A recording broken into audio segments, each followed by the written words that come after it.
ফাইনালৰ যিটো খেল জলচেৰী versus মান্দালিয়া local টিমে মই প্লেয়াৰসকলক এটাই অনুৰোধ কৰিম, আপোনালোকে এটা সপোন দেখক কুচুগাঁও অঞ্চলখন আগুৱাই লৈ যোৱাৰ কাৰণে, ভাল প্লেয়াৰ হোৱাৰ কাৰণে।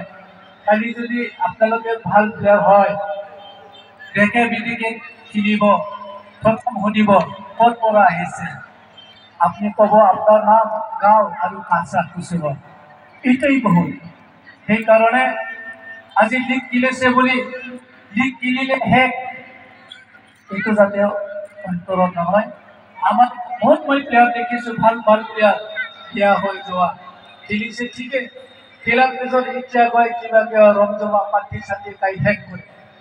এইটো নকৰি এজন ফুটবল প্লেয়াৰ হ'বলৈ হ'লে কি কি লাগে, এই কনচেপ্টটো অলপ প্ৰচাৰসকলৰ পৰা অলপ জানি লোৱাটো ভাল।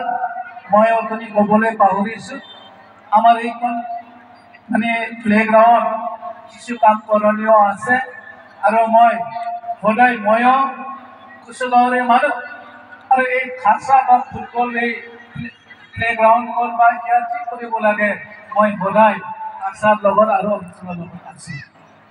আজি মই ঘোষণা কৰিলোঁ, ইয়াত কৰণীয় কাম আছে, অতি শীঘ্ৰে আমি ডিপাৰ্টমেণ্টেল এৰিয়ান বা ময়ো যি পাৰে সহায় কৰিম এইখন ঠিক কৰাৰ কাৰণে।